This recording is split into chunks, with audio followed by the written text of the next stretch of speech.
Hello.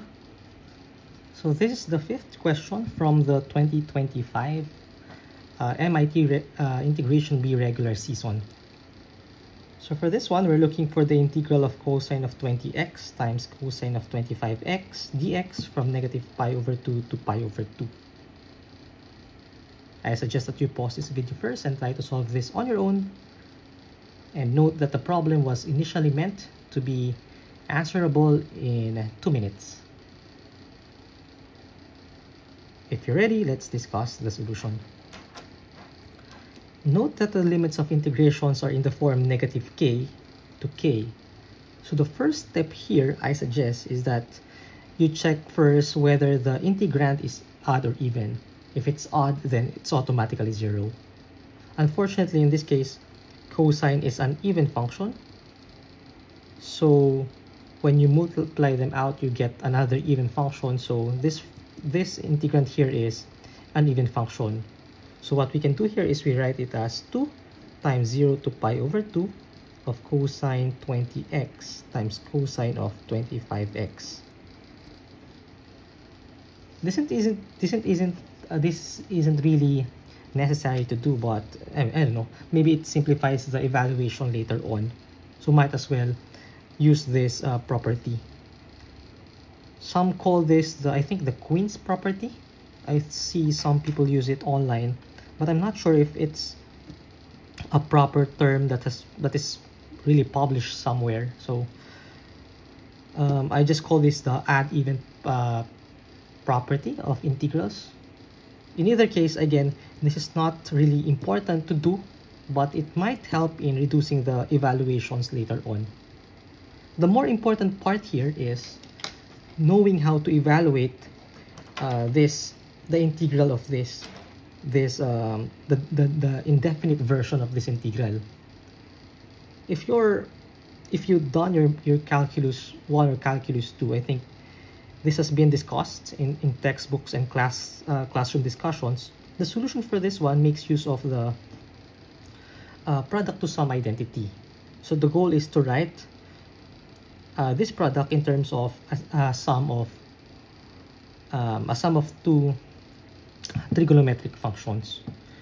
And we know that cosine A times cosine B is equal to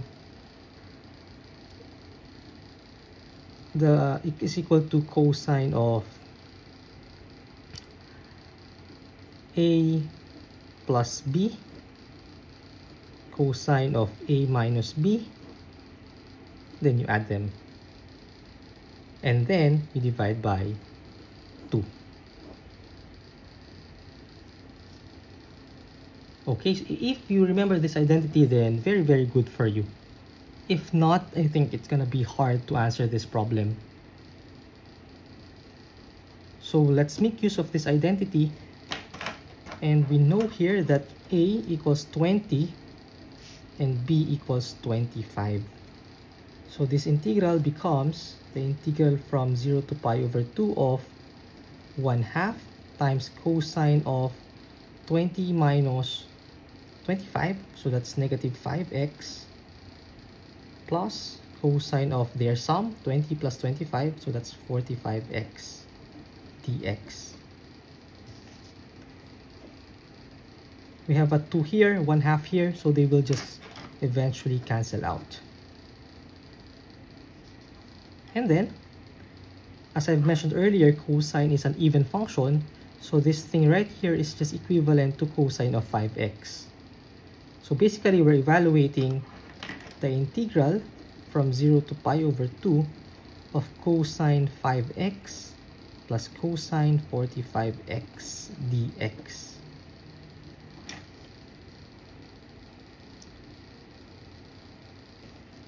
Put the solution on the other side. Note that if you evaluate the integral of cosine, let's say mx dx, you just make use of the substitution u equals mx. And then if you do that substitution, you get cosine of u du, but this one is du equals m dx. So to get dx, you just divide this by m. And then eventually we get this as sine of u over m plus c. So in other words, this one, the integral of cosine 5x is sine 5x over 5, and then cosine 45x is sine 45x over 45, and we evaluate that from 0 to pi over 2. So this is sine 5 pi over 2 over 5 plus sine 45 pi over 2 over 45. 0, when x equals 0, sine of 0 is just 0, so we don't have to write that. So we only have to evaluate this one and we're done.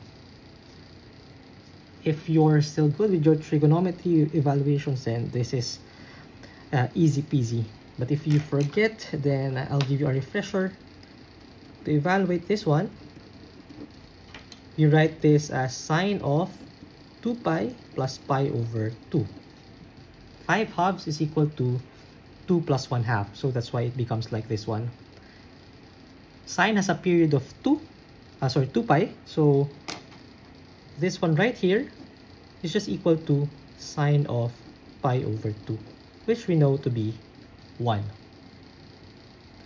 Similarly, you do that to 45 pi over 2. So that's sine of 22 pi plus pi over 2. Again, this is a multiple of 2 pi, so this is just equal to sine of pi over 2, which again is 1. So this one is 1/5. So this one is 1/5, and this is 1 over 45.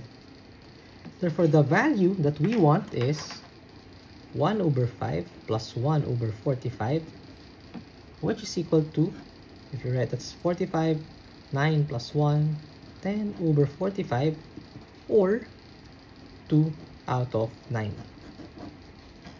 And that's our final answer. The integral is equal to 2 over 9. Again, what we just made use here of the product to sum identity, and then evaluated as a normal trigonometric function. That's it for this video. I hope you learned something from me today. If you have any questions, violent reactions, or alternative solutions, just let me know in the comments. Thank you for watching, and see you on the next one. Bye-bye.